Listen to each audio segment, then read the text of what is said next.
Hello students, आज हम लोग क्लास 10th का लेसन नंबर 4 जो कि है carbon and its compound science में स्टडी करने वाले हैं। तो इसको स्टार्ट करने से पहले आप लोग वर्डमीनिंग को राइट कर लीजिए जो ये बोर्ड पे राइट किया हुआ है। आई होप कि आप लोगों ने वर्डमीनिंग राइट कर लिया होगा। अब हम लोग अपने नोट्स की तरफ बढ़ते हैं।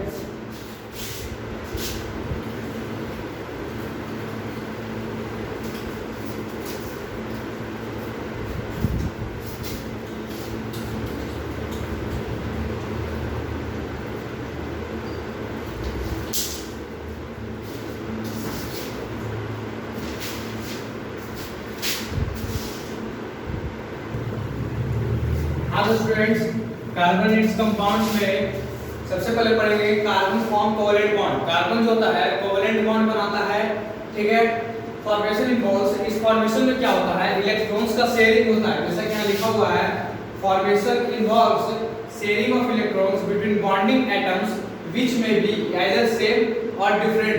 यानी कि या तो कार्बन कार्बन के बीच में हो सकता है या फिर कार्बन और दूसरा एटम के बीच में हो सकता है, जैसे कार्बन हाइड्रोजन के बीच में हो सकता है, ठीक है। तो इसमें क्या होता है, इलेक्ट्रॉन्स का शेयरिंग होता है, जबकि आयनिक बॉन्ड में क्या होता है, ट्रांसफर ऑफ इलेक्ट्रॉन्स है। यानी उसमें एक बार इलेक्ट्रॉन दे दिया तो उसके बाद वापस नहीं ले सकता। लेकिन इसमें क्या होता है, इसमें शेयर करता है, उसको देता है, फिर बाद में हो सकता है ले भी सकता है उससे, ठीक है। फिर इसमें आता है कोवेलेंसी का बात आता है। तो कोवेलेंसी का मतलब होता है number of electrons contributed an atom for sharing is non at its covalency. यानी कि किसी भी एटम द्वारा जो इलेक्ट्रॉन्स कंट्रीब्यूट किया जाता है, इतना इलेक्ट्रॉन्स को आप शेयर कर सकते हैं, उस इलेक्ट्रॉन्स का नंबर्स को हम लोग कोवेलेंसी कहते हैं। जैसे कि मान चलो कोई भी एक एग्जांपल ले लो, किसी भी एटम का मान चलो वो 2 इलेक्ट्रॉन्स को शेयर कर सकता है, ठीक है। तो उसका कोवेलेंसी क्या होगा, 2, ठीक है। यानी जितना नंबर ऑफ इलेक्ट्रॉन्स को शेयर कर सकता है बॉन्ड के लिए, उसको हम लोग कहते हैं कोवेलेंसी।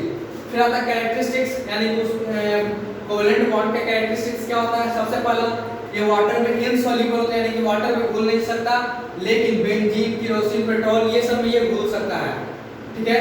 सेकंड क्या है, जो कोवेलेंट बॉन्ड सब होते हैं वो पोर कंडक्टर्स ऑफ इलेक्ट्रिसिटी होता है, इलेक्ट्रिसिटी का बैड कंडक्टर होता है।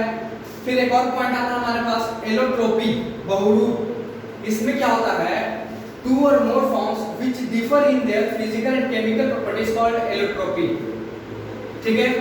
देखो किसी भी कंपाउंड का एक या 2 रूप, यानी उसको लिखने का अलग अलग तरीका रहे, जैसे कि मान चलो आइसोब्यूटेन, रिंग में भी लिखा जा सकता है, स्ट्रेट चेन में भी लिखा जा सकता है, ठीक है। इसका अलग अलग तरीका लिखने का, ठीक है। इसको हम लोग एलोट्रोपी कहते हैं, ठीक है। एलोट्रोपी करते हैं, इसको अलग अलग तरीका में लिखा जा सकता है, अलग अलग उसका रूप होता है।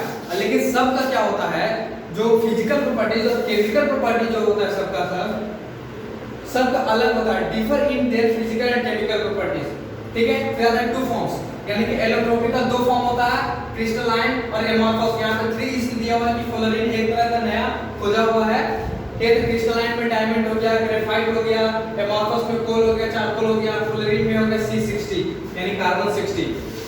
फिर उसके बाद कार्बन के पास एक बहुत बढ़िया प्रॉपर्टी होता है जिसको कहते हैं सैटिनेशन। सैटिनेशन का मतलब होता है फॉर्मिंग लॉन्ग चेन्स और rings by self linking of their on atoms to covalent bond is called catenation. Carbon के पास ये प्रॉपर्टी होता है कि वो अपना ही एटम से एक चेन भी बना सकता है, रिंग भी बना सकता है, अलग अलग तरह का फॉर्मेशन कर सकता है, ठीक है। तो इस प्रॉपर्टी को हम लोग कहते हैं सैटिनेशन, यानी कि अपना ही एटम से लिंकेज बनाना लॉन्ग चेन्स में, रिंग्स में, उसको क्या कहा जाता है, सैटिनेशन, ठीक है। इसको राइट कर लीजिए। ये एक तरह से आप लोगों का रिवीजन का काम करेगा। अब देखो सैचुरेशन हो गया, अब इसके बाद हम लोग स्टार्ट करते हैं कार्बन कंपाउंड के बारे में। ये सब कार्बन का प्रॉपर्टी था, ठीक है। ये सब कार्बन का प्रॉपर्टी है। कार्बन क्या होता है, कार्बन कोवेलेंट बॉन्ड बनाता है, इसमें कोवेलेंसी कैरेक्टरिस्टिक्स क्या होता है, ये कोवेलेंट बॉन्ड का कैरेक्टरिस्टिक्स। फिर कार्बन एलोट्रोप होता है, यानी उसका बहुत सारा रूप होता है, डायमंड में भी हो सकता है, ग्रेफाइट में भी हो सकता है, गोल हो सकता है, चारकोल हो सकता है, इस तरह से सैचुरेशन इसका प्रॉपर्टी होता है। अब इसके बाद जब कार्बन जो बॉन्ड बनाता है उसमें 2 तरह का बॉन्ड आता है, ठीक है। सैचुरेटेड हाइड्रो 2 तरह का कंपाउंड आता है, saturated hydrocarbon and unsaturated hydrocarbon. तब हम लोग उसके बारे में स्टडी करते हैं।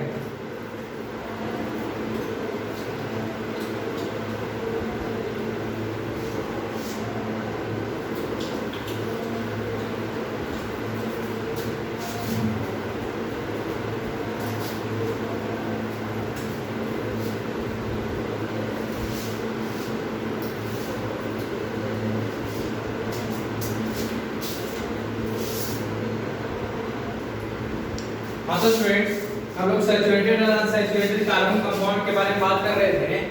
तो सैचुरेटेड कार्बन कंपाउंड उसको कहते हैं जिसमें कि कार्बन एटम्स का सारा वैलेंसी सिंगल बॉन्ड के थ्रू सेटिस्फाई हो जाए। जैसे कि देखो इसमें सारा कार्बन बॉन्ड जो है सब के सब सिंगल बॉन्ड से जुड़ा हुआ है। तो इस तरह के कंपाउंड को हम लोग सैचुरेटेड कंपाउंड कहते हैं। और अनसैचुरेटेड उसको कहेंगे जिसमें डबल बॉन्ड या फिर ट्रिपल बॉन्ड से बनेगा। जैसे कि अगर मान के चलो यहाँ पे डबल बॉन्ड से जुड़ा हुआ रहता तो इसको क्या कहते हैं? Unsaturated compound. ट्रिपल बॉन्ड से रहता तो भी क्या कहते हैं? Unsaturated compound. ठीक है, तो डबल या फिर ट्रिपल से अगर कनेक्टेड रहा तो अनसैचुरेटेड कंपाउंड। अब जब हम लोग एलोट्रोप के बारे में बात किए थे, तो एलोट्रोप का देखो ये एग्जांपल्स है। जैसे कि देखो स्ट्रेट चेन कंपाउंड, इसमें हम लोग लिखे हैं ब्यूटेन का ब्यूटेन C4H10। ठीक है, C4H10। तो ब्यूटेन पे देखो, ब्यूटेन एक स्ट्रेट चेन हो गया, फिर उसी को हम लोग ब्रांच चेन में भी लिख सकते हैं जैसे कि ये लिखा हुआ है। फिर उसी को हम लोग रिंग में भी लिख सकते हैं जिस तरह से राइट किया हुआ है। इसका मतलब ये हुआ कि ये जो प्रॉपर्टी है यानी ब्यूटेन को हम लोग अलग-अलग फॉर्म में लिख सकते हैं। ठीक है, तो ये अलग-अलग फॉर्म में लिखने का जो मतलब होता है उसी को हम लोग एलोट्रोप कहते हैं। यानी कि C4H10 का एलोट्रोप्स हो गया ये सब। ठीक है, फिर उसका आता है हाइड्रोकार्बन। तो वैसा compound containing carbon and hydrogen are called hydrocarbon compound. वैसा कंपाउंड जिसमें कि कार्बन और हाइड्रोजन एटम्स हो उसको हम लोग कहते हैं हाइड्रोकार्बन कंपाउंड। ठीक है, वैसा कंपाउंड जिसमें कार्बन और हाइड्रोजन हो उसको हम लोग क्या कहते हैं? Hydrocarbon compound. इसके बाद हम लोग बढ़ेंगे फंक्शनल ग्रुप पे। ठीक है, अगर किसी कंपाउंड के साथ फंक्शनल ग्रुप को लगा दिया तो उसमें क्या उसको लिखा जाएगा, उसका नेम क्या होगा, नोमेनक्लेचर कैसे होगा, उसके बारे में हम लोग स्टडी करते हैं। ठीक है,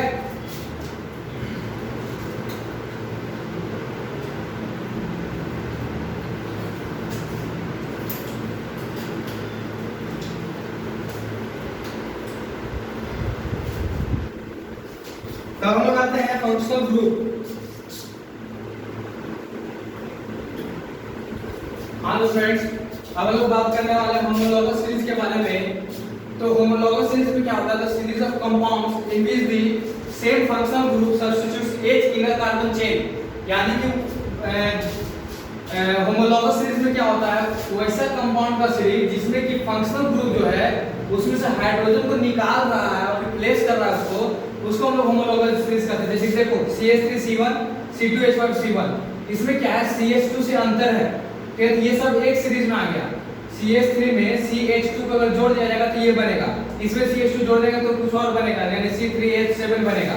ठीक है, तो इस तरह के सीरीज को हम लोग होमोलॉगस सीरीज कहते हैं। फिर आता है फंक्शनल ग्रुप। एटम्स और group of atoms which determine the properties of a compound is known as functional group. यानी कि एटम्स या फिर ग्रुप ऑफ एटम्स जो कि किसी भी कंपाउंड का प्रॉपर्टीज को, गुण को बताता हो उसको हम लोग फंक्शनल ग्रुप कहते हैं। ठीक है, तो देखो इसमें फंक्शनल ग्रुप का कुछ ग्रुप दिया हुआ है, सॉरी ग्रुप दिया हुआ है इसमें, जैसे halogen, alcohol, aldehyde, ketone, carboxylic acid, amine, ester, double bond, triple bond. ठीक है, इसको आप लोग नोट करेंगे और इसको रिमेंबर भी करना है क्योंकि इसी से नोमेनक्लेचर भी बनेगा, नाम किसी को देना इसी से ही बनेगा। जैसे कि देखो अगर बोले C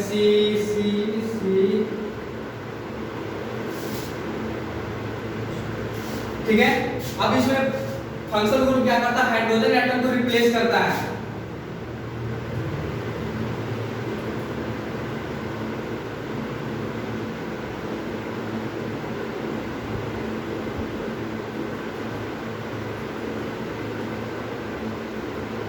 और यहां पर लगा देते हैं अगर ब्रोमीन। ठीक है, तो इसका नेम क्या होगा? सबसे पहले लिखाएगा ब्रोमो। ठीक है, फिर उसके बाद लिखाएगा पेन इसलिए क्योंकि 5 है। ठीक है, 5 कार्बन है और फिर लिखा है सॉरी पेन, 5 कार्बन इसलिए पेन। फिर उसके बाद एन इसलिए क्योंकि इसमें सिंगल बॉन्ड से जुड़ा हुआ। सिंगल बॉन्ड को क्या? सिंगल बॉन्ड को ANE से दर्शाया जाता है। ठीक है, इसका टोटल नेम क्या हो गया? ब्रोमोपेंटेन। अंडरस्टैंड? किस तरह से इसका नेम नोमेनक्लेचर किया जाता है। ये आप लोग का रिवीजन के लिए है, ये वीडियो आप लोग का रिवीजन के लिए है। अब इसको आप लोग नोट कीजिए। फिर उसके बाद हम लोग आगे बढ़ेंगे केमिकल प्रॉपर्टीज पे। कार्बन कंपाउंड का केमिकल प्रॉपर्टीज, कंबशन क्या होता है, मतलब कंबशन में क्या होता है, ऑक्सीडेशन में क्या होता है, एडिशन रिएक्शन में क्या होता है, इसके बारे में हम लोग स्टडी करेंगे। सबसे पहले तो नोट करो, हो गया, क्लीन कर दें।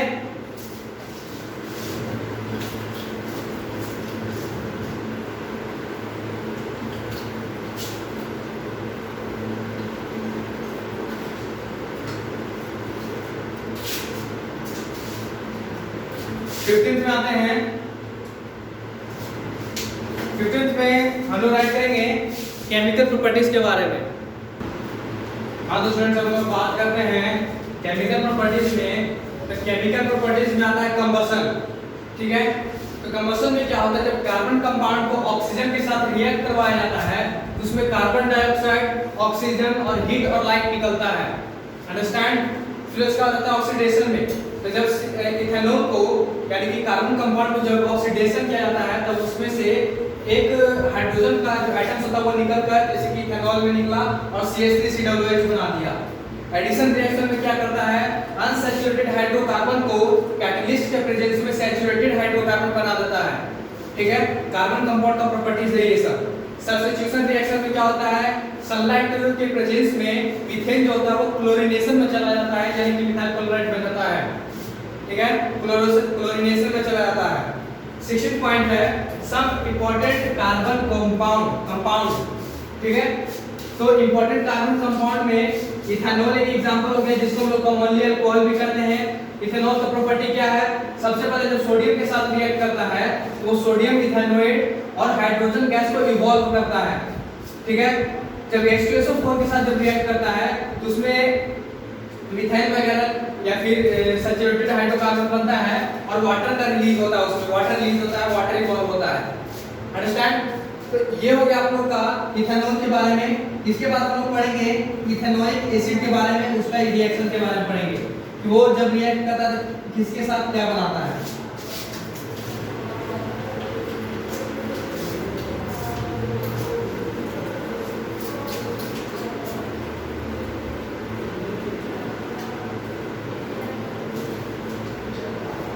अब हम लोग को पढ़ना है इथेनोइक एसिड के बारे में।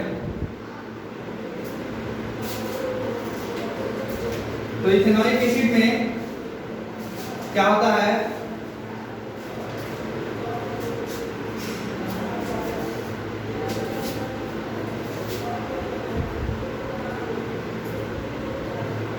इथेनोइक एसिड जिसको हम लोग एसिटिक एसिड भी कहते हैं, एसिटिक एसिड भी कहते हैं, इसका फार्मूला हो गया CH3COOH, CH3COOH जो कि किस ग्रुप से बिलोंग करता है,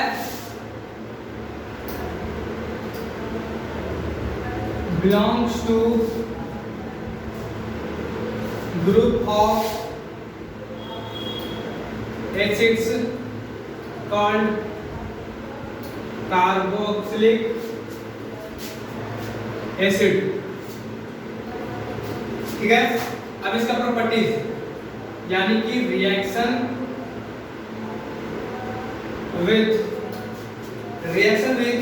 सबसे पहले हम लोग लेंगे बेस, रिएक्शन विथ बेस तो होगा CH3COOH plus 2NaOH gives 2CH3COONA plus H2O।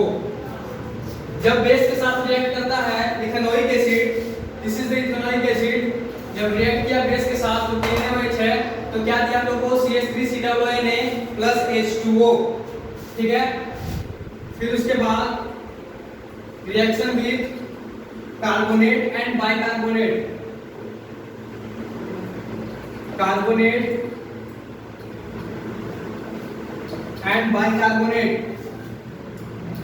तो 2CH3COOH प्लस Na2CO3 यानी कि सोडियम कार्बोनेट के साथ जब रिएक्ट करेगा तो 2CH3COONA plus CO2 plus H2O बनाएगा, ठीक है। फिर सेकंड है बाइकार्बोनेट के साथ, 2CH3COOH plus NaHCO3 gives CH3COONA CH3COONA plus H2O plus CO2। ठीक है, ये रिएक्ट किया तो ये बाइकार्बोनेट के साथ, ये कार्बोनेट के साथ, this is the sodium carbonate and this is sodium bicarbonate. ठीक है, थर्ड में आते हैं रिएक्शन विद अल्कोहल, जिसको हम लोग स्टेरिफिकेशन भी कहते हैं, इसमें क्या होता है, CH3COOH plus C2H5OH gives CH3COO C2H5 plus H2O। ठीक है, इथाइल इथेनोएट या फिर ईस्टर। इसमें ये हो गया फॉर्मेशन, ये आप लोग रिमेंबर करते जाना है इसमें। ठीक है, तो कार्बोनेट इथेनोइक एसिड के साथ इतना ही, इसमें आप लोग रिमेंबर कर लीजिएगा। इसके बाद हमारा जो लास्ट टॉपिक है soaps and detergents, topic number कितना है आप लोग देख लीजिए अपना टॉपिक सबसे, topic number soaps and detergents. ठीक है, these are sodium and potassium salts of long chain acid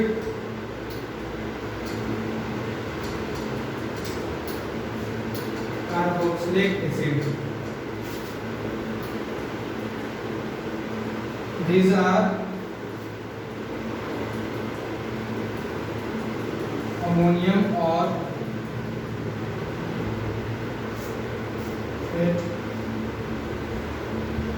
salts of long chain carboxylic acids। Soaps में क्या होता है, सोप एक तरह का साल्ट होता है जो कि सोडियम और पोटेशियम से बना हुआ होता है, और डिटर्जेंट होता है वो एमोनियम और सल्फेट से बना हुआ होता है। बस इतना ही इसमें अंतर है। ठीक है, ये आप लोग नोट कीजिएगा, रिमेंबर कीजिएगा। रिएक्शन बहुत इंपॉर्टेंट है, रिएक्शन को आप लोग को रिमेंबर कर जाना है पूरी तरह से। ठीक है, तो पढ़ाई करते रहें। All the best.